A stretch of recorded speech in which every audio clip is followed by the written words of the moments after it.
देखिए, हम देख रहे थे,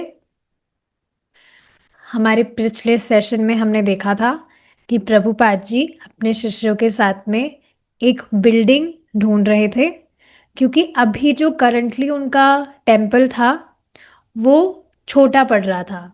बहुत सारे लोग आ रहे थे, तो इस वजह से प्रभुपाद जी को एक बड़ा बिल्डिंग चाहिए था। तो बस उसी से रिलेटेड हम डिस्कशन कर रहे थे कि बहुत सारी बिल्डिंग्स देखी थी, पर कुछ की जो हालत थी वो बहुत ख़राब थी, कुछ बहुत एक्सपेंसिव थी, कुछ जिस एरिया में थी वो एरिया बहुत नॉइजी और क्राउडी था। क्राउडी नहीं, मतलब क्राउड होना तो अच्छा है, बट बहुत नॉइजी था।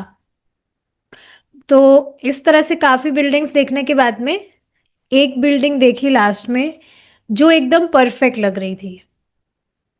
मिस्टर प्राइस नाम के कोई व्यक्ति थे, वे ब्रह्मानंद से मिले थे और उन्होंने बताया था कि किस तरह से आपका जो ऑर्गेनाइजेशन है, क्योंकि वो एक रिलीजियस नॉन प्रॉफिट ऑर्गेनाइजेशन है, तो इस वजह से आप टैक्स फ्री है, आप टैक्स वैक्स देने की आपको ज़रूरत नहीं है।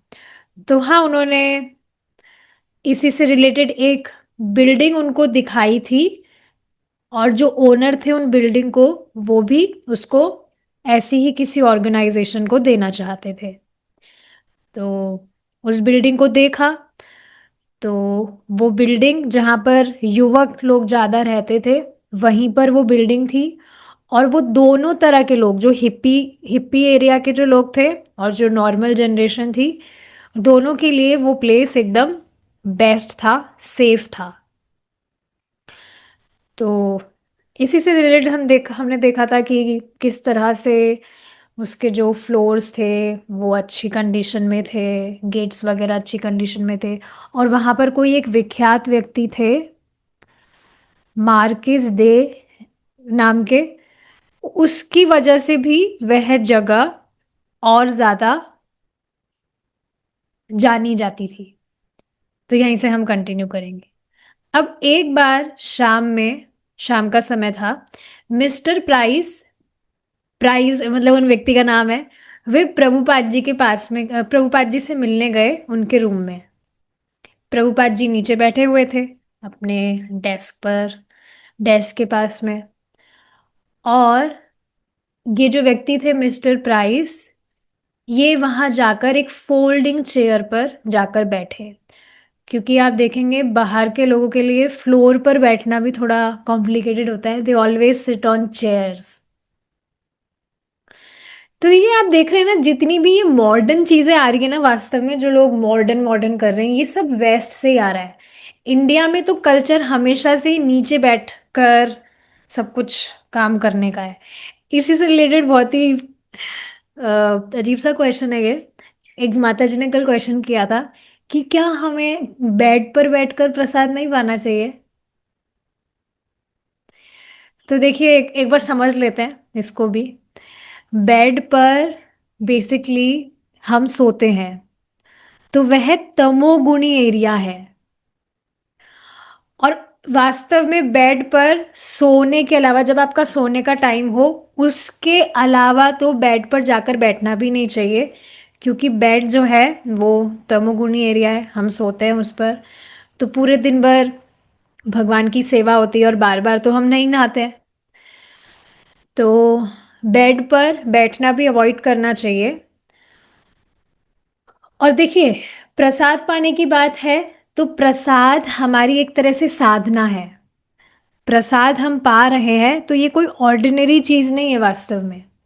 भगवान का उच्चिष्ट हम पा रहे हैं। शास्त्रों में तो इस तरह से बताया है कि भगवान का प्रसाद स्वयं भगवान ही है, इसमें कुछ भेद नहीं है। तो प्रसाद को अच्छी चेतना में, शांत जगह बैठकर, अच्छी साफ सुथरी जगह पर बैठकर पाना चाहिए, क्योंकि जिस चेतना से हम प्रसाद पाते हैं, वही चेतना हमारी भक्ति में पनपती है। आप देखेंगे जो सामान्य भौतिकतावादी लोग भी हैं, वह भी इन सारी चीज़ों पर चर्चाएं करते हैं कि जो खाना है, खाना खाते समय गुस्सा नहीं करना चाहिए, शांत होकर खाना खाना चाहिए, बोलना नहीं चाहिए खाते समय, ऐसी काफ़ी सारी चीज़ें बताई जाती है। तो साधारण खाना खाने के लिए भी वो इतनी सारी चीज़ें फॉलो करते हैं, तो प्रसाद का तो कहना ही क्या। तो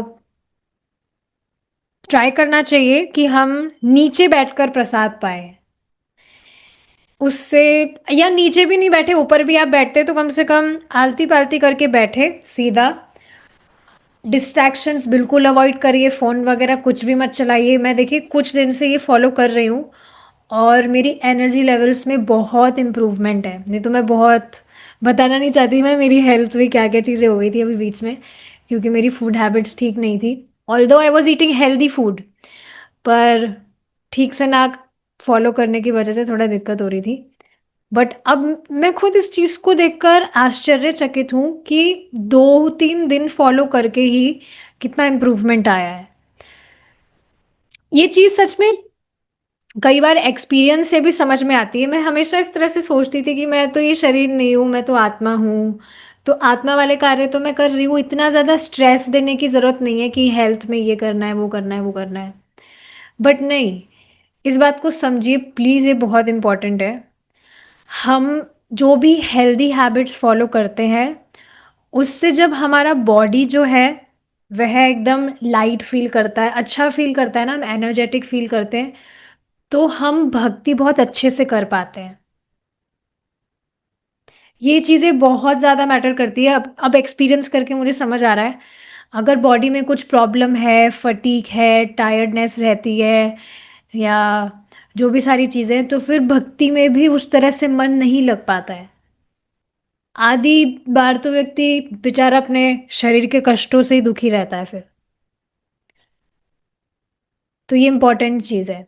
anyways back to our topic. तो वो जो व्यक्ति थे वो वहाँ पर फोल्डिंग चेयर जो थी उस पर बैठे थे, और बहुत ही बढ़िया से सूट पहनकर आए थे वो, white dress, shirt with cuff links, मतलब इस तरह से। जो भी शर्ट में आप देखेंगे आगे जो शर्ट्स होते हैं, उसमें जो यहाँ पे कफ एरिया होता है ना, उसमें भी बहुत सुंदर सुंदर डिजाइन्स वाले वो शर्ट्स होते हैं, या कॉलर में भी बहुत सुंदर सुंदर डिजाइन्स होती है। ये सारी डिजाइन्स वास्तव में भगवान के लिए यूज लेनी चाहिए हमें, भक्त इसी तरह से करते हैं। तो वो इस तरह से पहनकर आए थे, बहुत ही शानदार उनका ड्रेस था, सूट शर्ट वगैरह। उनकी जो ड्रेस थी वो देखकर ही मालूम चल रहा था कि वो बहुत महंगी थी, और उनके जो बाल थे वो ब्लॉन्ड हेयर थे। वहां पर कुछ जो भक्त थे उनको लग रहा था कि ये जरूर विग पहन कर आए हैं नकली बाल है इनके। अभी आज की तो क्लास में सुबह चल रहा था ना ये मेडिटेशन, कि उद्धव जी को भगवान जो है वे स्त्री रूप में आए, और उद्धव जी जो कि परफेक्ट ब्रह्मचारी हैं, वे कभी किसी स्त्री की तरफ आकृष्ट नहीं हुए, लेकिन वो स्त्री उनको आकृष्ट कर रही थी। तो उससे समझ आ रहा था कि वे तो भगवान ही है। कितनी सुंदर बात है ना ये। तो भगवान के विषय में बताया जा रहा था, भगवान के बालों के विषय में बताया जा रहा था कि वह कैसे छतरी का काम करती है। तो उसको डिटेल में हम यहाँ पे डिस्कस नहीं कर रहे, वो आपने सुबह क्लास में सुन ही लिया था। तो उसमें मतलब प्रभु जी बात बता रहे थे कि हेयर फॉल वगैरह नहीं होता है भगवान को, और ऐसा नहीं है कि बाल शाइनी रखने के लिए कुछ तेल वगैरह या कुछ सीरम वगैरह लगाना होता है, नहीं। भगवान के जो बाल है वो हमेशा से ही बहुत सुंदर है। और बालों से केश से समझ लेना चाहिए कि भगवान का हर एक जो अंग है वह बहुत सुंदर है। बहुत सुंदर नहीं, असीमित मात्रा में सुंदर है। बहुत तो छोटा वर्ड हो गया। इस पर देखिए सच में मेडिटेट करना चाहिए, असीमित मात्रा में भगवान सुंदर है। चार कुमारों के विषय में बताया गया था कि किस तरह से चार कुमार जो हैं वे भगवान को देख रहे हैं, तो कभी भगवान के चरणों को देख रहे हैं, कभी भगवान के मुख को देख रहे हैं, तृप्ति नहीं हो रही है उनको। एक अंग से तृप्ति नहीं हो रही है, दूसरे को देख रहे हैं, दूसरे से तृप्ति नहीं हो रही, तीसरे को देख रहे हैं, इस तरह से। तो भगवान असीमित रूप से सुंदर है। समझ लीजिए इस जगत में आपको कोई भी व्यक्ति बहुत सुंदर लगता है, उसकी सुंदरता कुछ भी नहीं है भगवान की सुंदरता के आगे। कृष्णा इज ऑल अट्रैक्टिव, ये कहा ही जाता है, जो कि सच है। इस बात को आप एक और बात से समझिए, जैसे जैसे आप भक्ति करके प्रगति कर रहे हैं, आप देखेंगे भगवान का जो विग्रह है वह भी आपको अद्भुत तरह से बहुत सुंदर लगने लगेगा। धीरे धीरे इस तरह से होता है। शुरू में तो इतना व्यक्ति कुछ ध्यान ही नहीं देता है। जैसे मैं इस चीज को देख रही थी अभी, रामनवमी थी, तो मैंने थोड़ा आर्ट एंड क्राफ्ट कुछ किया था। तो मैंने भगवान के लिए धनुष और कुछ तीर बनाया था। तो मैंने उसको ऑल्टर पे मतलब सजाने के लिए, तो एक लड़की आई हुई थी, यहाँ पास में ही रहती है, वो घर पे आई थी, तो मैंने उसको दर्शन करवाए भगवान के। तो वो बस ऐसे देखकर और हाँ हाँ अच्छे लग रहे हैं। और मुझे इतना खराब लग रहा था, अरे ये इतनी ध्यान से क्यों नहीं देख रही भगवान कितने सुंदर लग रहे हैं। मतलब मैंने सजाया इस वजह से नहीं, he was looking very beautiful. तो इस चीज को फिर मुझे याद आ रहा था जो मैंने लेक्चर में सुना था, कि इतनी शुरू में अवेयरनेस नहीं होती है अगर व्यक्ति की, होती नहीं है, तो वो उसको भगवान इतने सुंदर नहीं लगेंगे, हालांकि भगवान बहुत सुंदर है। तो इस बात को समझिए, आपकी जैसे जैसे भक्ति बढ़ती है तो भगवान आपको बहुत सुंदर लगने लगते हैं। भगवान है पर भगवान लगने लगते हैं, मतलब भगवान सुंदर है पर वे आपको अपने आप को रिवील करते हैं, that he is attractive, he is the real person of attraction, real source of attraction. जिस व्यक्ति के प्रति हमारा आकर्षण होना चाहिए वे व्यक्ति कृष्ण है। भगवान इस बात को आपको रिवील करवाते हैं धीरे धीरे जैसे आपकी भक्ति बढ़ती है। तो इस वजह से डीटी वर्शिप सच में माता जी को स्पेशली या प्रभु जी भी करिए, करना चाहिए। भगवान को बहुत सुंदर सुंदर तरह से सजाना चाहिए। कितना आप देखिए ना भगवान को इस तरह से सजाते हैं तो उसमें कितना मन आपका भगवान में लगता है।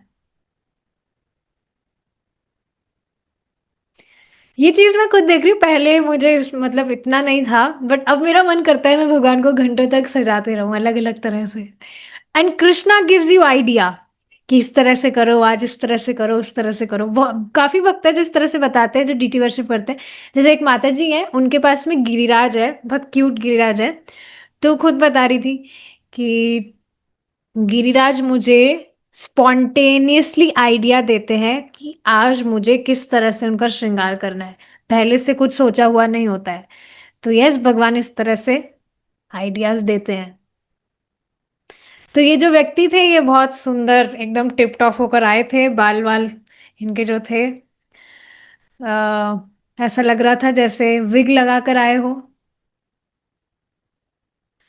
और प्रभुपाद जी की जो सिंप्लिसिटी थी उससे बिल्कुल ऑपोजिट उनका ये तड़क भड़क जो बोलते हैं वो था। प्रभुपाद जी से बिल्कुल ऑपोजिट पर्सनालिटी अभी प्रभुपाद जी के रूम में बैठे हुए थे। तो अब ये जो व्यक्ति थे, ये प्रभुपाद जी को रेफर कर रहे थे इस तरह से, योर एक्सीलेंसी, आपकी खूबी।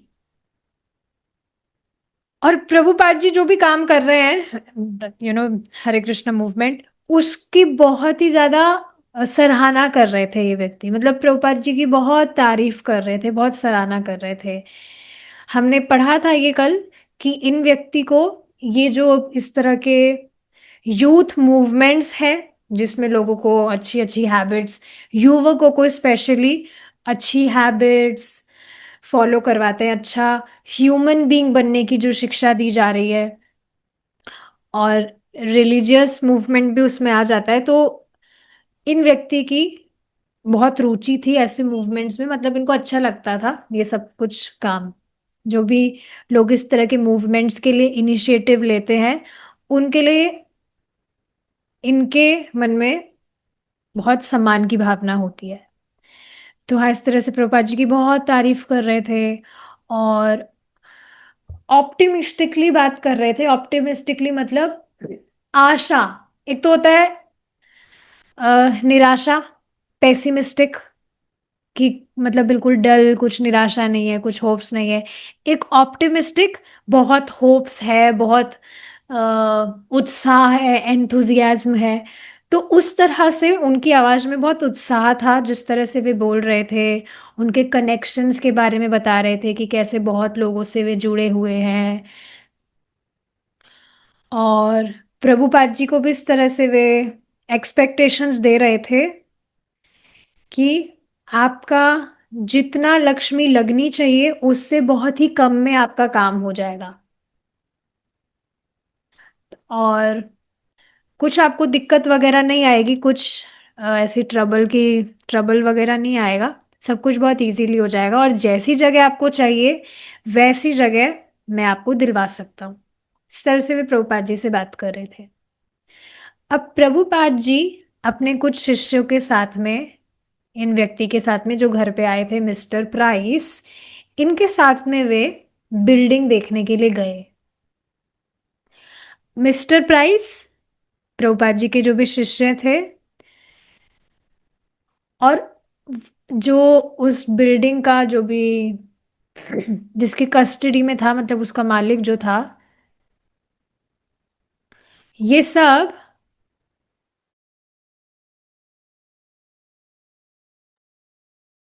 ग्रुप में इस तरह से साथ में बात कर रहे थे। और प्रभुपाद जी इस तरह से सोच रहे थे, मतलब वहां पर कमरे का ही एक कॉर्नर था, उसी के विषय में प्रभुपाद जी कुछ अपने दिमाग में सोच रहे थे। क्योंकि उस कमरे में एक पुरानी सिलाई की मशीन लगी हुई थी। तो प्रभुपाद जी ने उस मशीन को चलाकर देखा थोड़ा, कि ये चलती है कि नहीं। तो वापस से यहाँ पर ग्रुप में ये लोग जो भी बात कर रहे थे, प्रभुपाद जी के शिष्य मिस्टर प्राइस और उस बिल्डिंग के जो ओनर थे, सब ग्रुप में इस तरह से खड़े होकर बात कर रहे थे। तो प्रभुपाद जी भी वहाँ उस ग्रुप में गए, और ग्रुप में जाने के बाद में जो भी लोग मतलब वहां पर बात कर रहे थे, मिस्टर प्राइस ने इस तरह से कहा कि आप अगर सिर्फ $5,000 अभी दे देते हैं तो ये आपका कॉन्ट्रैक्ट इस बिल्डिंग का हो जाएगा। मतलब अभी ऐसा होता है, जैसे कुछ बड़ी प्रॉपर्टी वगैरह लेते हैं कोई व्यक्ति, तो डाउन पेमेंट कुछ देना होता है। प्रॉपर्टी हुई या कुछ बड़ा गाड़ी वगैरह हुई, कुछ भी खरीदे होंगे आप, कुछ बड़ा, बड़े, मतलब जो बहुत महंगी वस्तु होती है घर में, कुछ भी हो सकता है, फ्रिज हो सकता है, वॉशिंग मशीन, वटेवर, एसी। तो उसको अगर कोई व्यक्ति फुल पेमेंट ना नहीं कर रहा है, और क्या बोलते हैं उसको, इंस्टॉलमेंट में अगर वो लेना चाह रहा है कोई वस्तु, तो उसको कुछ डाउन पेमेंट देना होता है। तो इन व्यक्ति ने इसी तरह से कहा कि अगर अभी आप $5,000 डाउन पेमेंट अभी दे देते हैं आप, तो अभी के अभी ये कॉन्ट्रैक्ट हो जाएगा। और बाकी के जो $5,000 हैं, वो आप 2 महीने में दे सकते हैं। ये तो कुछ परेशानी नहीं, कि परेशानी नहीं होगी इसमें तो प्रभुपाद जी को वो बिल्डिंग ऑलरेडी बहुत पसंद आई थी, और उन्होंने ब्रह्मानंद को कहा, प्रभुपाद जी ने, कि वे ये बिल्डिंग खरीदेंगे, उनको पसंद आ रही है। जो ब्रह्मानंद थे वो थोड़े, उनका मतलब फाइनेंस पे दिमाग ज़्यादा चलता था।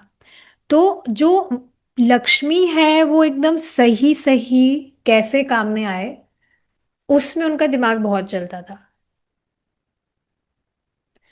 तो वो चाहते थे, उनका इंक्लिनेशन था कि जो लक्ष्मी है वो सही तरह से काम में ली जाए। लेकिन प्रभुपाद जी तो जो थे, उन्होंने कहा कि एक पहले सही कॉन्ट्रैक्ट बना जाना चाहिए। कुछ ऐसा नहीं घपेलेबाजी हो, चीटिंग बाजी हो। पहले अच्छा सा कॉन्ट्रैक्ट, सही सूटेबल कॉन्ट्रैक्ट बनना चाहिए। कुछ भी पैसे वगैरह इस तरह से ट्रांजैक्शन वगैरह करने से पहले। तो अब ये जो मिस्टर प्राइस थे, इन्होंने प्रभुपाद जी के शिष्यों से कुछ प्राइवेट में बात की, और प्रभुपाद जी का जो इंटरेस्ट था उससे उससे लिंक होकर ही बात करते हुए, मतलब प्रभुपाद जी का जो इंटरेस्ट है और प्रभुपाद जी के मिशन का जो इंटरेस्ट है, दोनों चीज़ों को ध्यान में रखते हुए उन्होंने उन बात कर रहे थे प्रभुपाद जी के शिष्यों से। और उनकी बात से ऐसा लग रहा था कि वे कॉन्ट्रैक्ट में जो भी होगा उससे भी कुछ और अधिक वे प्रॉमिस कर रहे थे। समझ रहे इस बात को, कि भाई आपको ये जो जो बेनिफिट्स दिखाए जा रहे हैं, जैसे एक व्यक्ति है, उनसे मेरी बात हुई थी, वो आए थे यहीं पर पॉटलक में, तो उन्होंने बताया था कि वो ऑर्गेनिक सब्जी और फल का एक प्लांट उन्होंने लगाया है, तो वो ऑर्गेनिक सब्जियां बेचते हैं। और उनका जो गोल है वो क्या है, कि जितनी प्राइस में मार्केट में सब्जियां मिलती है उससे बिल्कुल थोड़े ही प्राइस में वे सब्जी वगैरह इस तरह से सेल करना चाहते हैं, ताकि लोग उसको ले, क्योंकि ऑर्गेनिक सब्जियां बहुत ज़्यादा महंगी आती है, डबल ट्रिपल प्राइस आती है, तो लोग लेते ही नहीं है, बहुत कम लोग लेते हैं। तो हाँ, सबके लिए मतलब अफोर्डेबल हो, तो इस वजह से वो इस तरह से कुछ प्लानिंग वगैरह कर रहे हैं। तो मुझे मुझे मतलब मुझसे वो बात कर रहे थे कि कुछ सब्सक्रिप्शन फीस वो रखेंगे, जिससे जो लोग सच में सब्जी लेना चाहते हैं, कुछ लोग होते हैं कि हाँ हम लेंगे लेंगे, लेकिन फिर वो लेते नहीं है, तो हमारा जो माल है वो खराब हो जाता है, सब्जियां पूरी खराब हो जाती है। और सब्जी ऐसी चीज़ है जिसको हम स्टॉक में भी नहीं रख सकते। तो वो इस तरह से कह रहे थे कि हम कुछ सब्सक्रिप्शन फीस रखेंगे, और उसमें आपको बेनिफिट्स बताए जाएंगे लोगों को, कि आपको ये बेनिफिट मिलेगा थ्रू आउट द ईयर। तो मतलब मैं ये बात क्यों बता रही हूँ कि आपसे जितना मनी चार्ज किया जाएगा ना, उस उतने ही अमाउंट का बेनिफिट आपको मिलेगा, ये बात वो बता रहे थे। ऐसा नहीं कि ऐसे ही आपसे मनी चार्ज किया जा रहा है, आपसे एक्स्ट्रा में सब्सक्रिप्शन फीस अगर चार्ज की जा रही है तो वैसा ही कुछ बेनिफिट भी आपको मिलेगा। कभी कुछ डिस्काउंट दे दिया, या कभी कुछ बोनस दे दिया, कुछ कभी गिफ्ट दे दिया, इस तरह से। और सब्सक्रिप्शन फीस वो बेसिकली इस वजह से रखना चाह रहे थे, क्योंकि अभी इन्वेस्ट वो बिल्कुल ज़ीरो से कर रहे हैं, उनके पास में कुछ भी नहीं है, तो इन्वेस्टमेंट के लिए उनके पास में कुछ लक्ष्मी आ जाए, इस वजह से वो ये सारी चीज़ें कर रहे थे। तो ऐसे यहाँ पर ये मिस्टर प्राइस जो है जिस तरह से बता रहे थे कि कॉन्ट्रैक्ट में आपको जो भी बेनिफिट्स दिख रहे हैं, कि हाँ ये बिल्डिंग है, इस तरह से ये एरिया आपको मिल गया, ये वो, उससे भी ज़्यादा अधिक बेनिफिट आपको प्राप्त होगा। उनकी बातों से इस तरह से वो समझाना चाह रहे थे।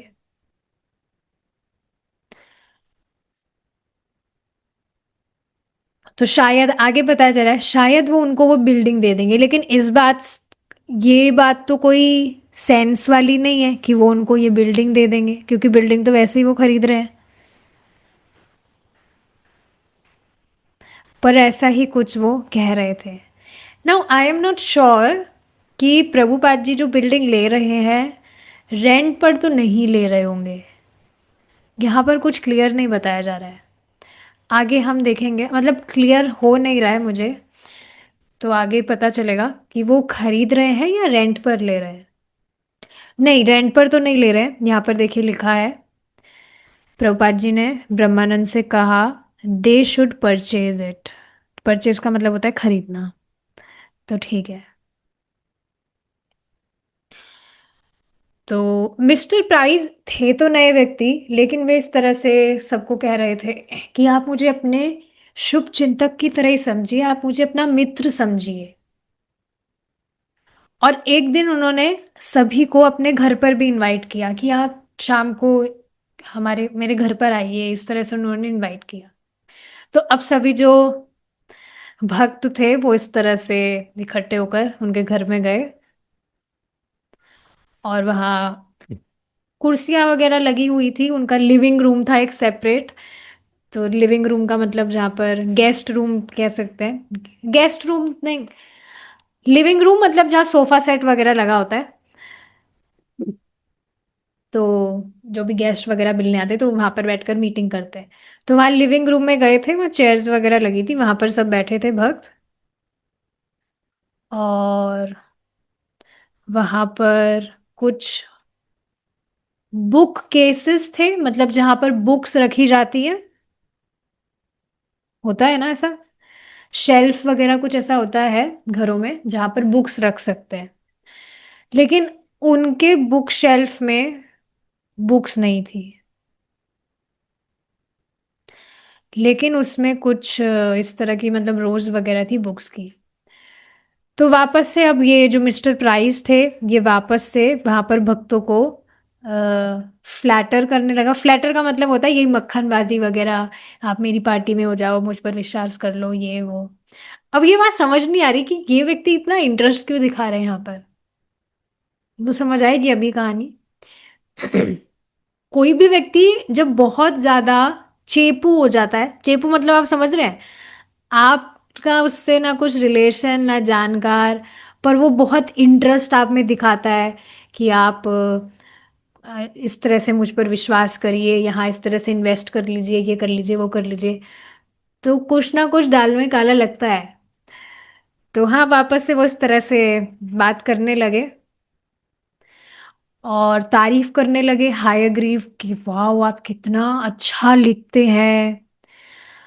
और हायग्रीव जो थे वो ऑब्वियसली थोड़े शर्माए रहे थे, और थोड़ा मक्खन मतलब मक्खनबाजी लगाई जा रही है सामने वाला, तो सामने वाला जो है वो छड़ जाता है कि हाँ वाह यस, मैं कितना अच्छा लिखता हूँ। तो इस तरह से जो हायग्रीव थे वो थोड़ा इस तरह से शर्मा रहे थे और थोड़ा छड़ भी गए थे। मतलब वो फ्लैटर करने का प्रयास कर रहा था व्यक्ति, एंड ही वॉज फ्लैटर्ड। और वो सबकी बहुत तारीफ करे जा रहे थे, हर एक भक्त की, वाह आपका तो ये अच्छा है, वाह आप कितना अच्छा कुकिंग करते हैं, इस तरह से प्रोग्राम होता है फीस्ट वगैरह का, आप कितना अच्छा डिस्ट्रीब्यूशन करते हैं, बुक डिस्ट्रीब्यूशन, आप कितना अच्छा फाइनेंस संभालते हैं, ऐसे सबकी बहुत तारीफ कर रहा था वो। फिर बाद में अपने कुत्ते के बारे में बताने लग गया कि कैसे उसका जो कुत्ता था वो अभी मर गया था कुछ दिन पहले ही, और उसके बिना सब कुछ बहुत खाली खाली सा यहाँ पर लग रहा है। तो ये जो व्यक्ति था, ये इस तरह से था, बहुत ही मतलब एक साधारण जो व्यक्ति होता है, आदमी, उसकी तरह नहीं था, वो थोड़ा अजीब सा था। ये जो मिस्टर प्राइस थे ये थोड़े अजीब से थे। और इनका जो बोलने का जो तरीका था, कुछ एफेमिनाइट का मतलब देखिए क्या होता है, आपने देखा है कुछ, पता नहीं देखा है कि नहीं, कुछ आदमी होते हैं वो आदमी की तरह बात ना करके औरतों की तरह बातें करते हैं। उनका मतलब बिहेवियर ही, आप बिहेवियर से ही समझ जाएंगे कुछ आदमियों का जो बिहेवियर है बोलने का, या जो भी उनका बिहेवियर है वो थोड़ा डिफरेंट होता है।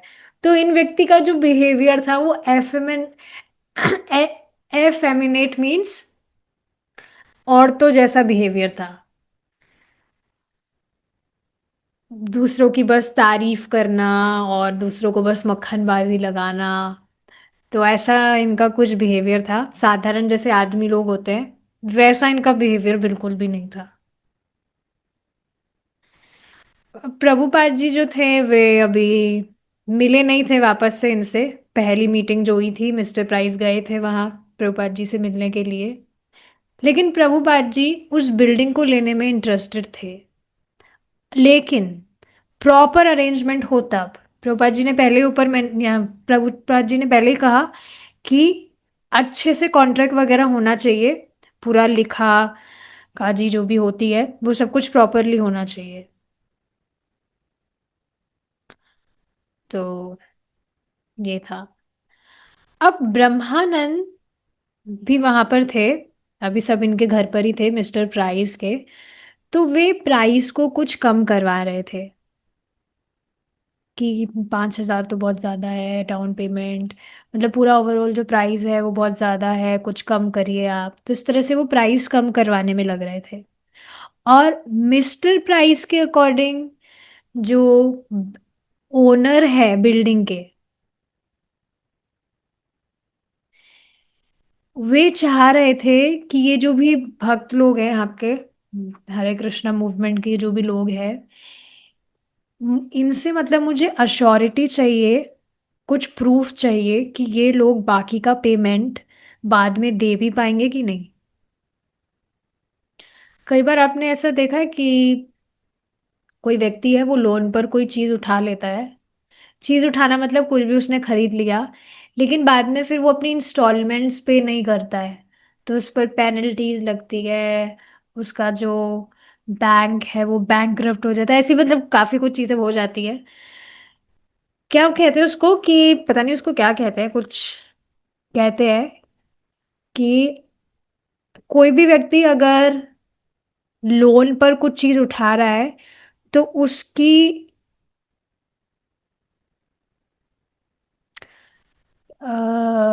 क्रेडिट रेप्यूटेशन जो है वो अच्छी होनी चाहिए, मतलब पहले का उसका रिकॉर्ड कुछ बिगड़ा हुआ नहीं होना चाहिए, कि पहले कुछ उसने उठाया था। और मुझे वो टर्म याद नहीं आ रहा है क्या बोलते हैं उस टर्म को, पर आप समझ रहे होंगे कि पहले आप कुछ उठाया हो, मतलब कुछ खरीदा हो और उसकी पेमेंट ही ना दे पाए हो, तो ऐसा नहीं, पूरा बैंक का जो रिकॉर्ड है वो अच्छा होना चाहिए, तभी कोई वस्तु लोन पर मिलती है। तो ऐसे ही ये जो ओनर थे बिल्डिंग के, वे चाह रहे थे कि ये जो भक्त हैं इनसे कुछ प्रूफ मिले कि ये ठीक है, डाउन पेमेंट तो अभी दे देंगे, लेकिन बाद में पूरा अमाउंट दे भी पाएंगे कि नहीं। तो प्रभुपाद जी के डायरेक्शन पर जो डिवोटीज हैं उन्होंने एक लॉयर हायर किया कॉन्ट्रैक्ट के लिए। मतलब आप देखिए ना, इतनी बड़ी बिल्डिंग खरीदने जा रहे हैं, और $10,000 is not a very small price. और उस समय की बात की जाए तो मैंने सुना है, आपको बात बताती हूँ, एक भक्त है लॉस एंजलिस से, तो उनको मुझे जपमाला, मैंने उनको 3 चीज़ें भिजवाई थी, मतलब मैंने नहीं भिजवाई थी, कोई भक्त थे वहां पर, उन्होंने कुछ स्पॉन्सर किया था। जपमाला थी, चैंटिंग बैग, चैंटिंग बीट्स, एक प्रभुपाद जी की छोटी पुस्तक और एक कृष्णा बुक, ये 4 चीजें थी। और सिर्फ इन 4 चीजों का जो इंडियन रुपी में अगर प्राइस कन्वर्ट किया गया, उनके वहाँ डॉलर्स में पे किया जाता है, तो वो आया ₹5,000। कैन यू जस्ट बिलीव, ये 4 चीजें यहाँ पर इंडिया में तो ₹1,000 भी नहीं लगेंगे, बहुत कम में ही आ जाती है सारी चीज़ें, ये चारों चीज़ें अगर हम ले तो, लेकिन वहाँ पर ₹5,000। एंड आई वॉज सरप्राइज्ड, मुझे तो मालूम ही नहीं था ये सब। बाद में फिर मैं सोच रही थी, अरे उन भक्त को मैंने कहा, माता जी थी वो एक, and she is from India, पर वो वहीं बाहर रहती है, वहीं पर कुछ जॉब वगैरह कर रही है। तो मुझे, मैं सोच रही थी फिर, अरे इतना ज़्यादा स्पॉन्सर, फिर मैंने कुछ बोला नहीं, क्यों, बिकॉज शी वॉज इंटरेस्टेड, उन्होंने कहा था कि no problem, I will do. तो हाँ, बेसिकली अब मैं बात बता रही हूँ कि बहुत ज़्यादा एक्सपेंसिव है फॉरेन कंट्रीज, स्पेशली अमेरिका, और डॉलर्स वहाँ पर जो भी है, ऐसे बताया जाता है $1 वहाँ का यहाँ पर है ₹80 something, so it's very expensive. So yes, और अब आप सोचिए, कितने थे, 10,000 कितना ज्यादा होगा। तो इस वजह से बेसिकली बहुत बड़ी बिल्डिंग इस तरह से ले रहे हैं, और इतना इतना लक्ष्मी उनको देना है, तो ये कोई छोटा सौदा नहीं है, छोटी ट्रेडिंग नहीं हो रही है, बड़े लेवल पर हो रही है। तो उसमें बिल्कुल भी चीटिंग वगैरह ना हो, उसके लिए जरूरी है अच्छे से जांच पड़ताल की जाए। तो यस, डिवोटीज ने प्रभुपाद जी की आज्ञा, प्रभुपाद जी ने उनको बेसिकली कहा था कि ऐसे लॉयर वगैरह हायर करो, कुछ चीटिंग वगैरह ना हो। तो लॉयर उन्होंने हायर किया कॉन्ट्रैक्ट करवाने के लिए। फिर प्रभुपाद जी ने कहा, ये जो मिस्टर प्राइस है, ये हमें बहुत हमारी तकलीफ का कारण बन रहे हैं। डिफिकल्टी क्या है? मतलब इन मिस्टर प्राइस को बीच में पढ़ने की क्या जरूरत आ रही है? प्रभुपाद जी को बिल्कुल समझ नहीं आ रहा था कि ये इतने बीच में क्यों पढ़ रहे हैं, इनकी जरूरत क्या है, बिना मतलब दलाली क्यों कर रहे हैं यहाँ पर। डायरेक्टली हम जो ओनर है उससे हम डील करके हमारा बिल्डिंग ले सकते हैं। पर ये मिस्टर प्राइस क्यों, मतलब वो पीछे पड़ रहे थे, कभी प्रभुपाद जी के पास आ रहे हैं, कभी भक्तों को बुला रहे हैं, कभी क्या, ऐसे हाथ धोकर पीछे पड़ गए।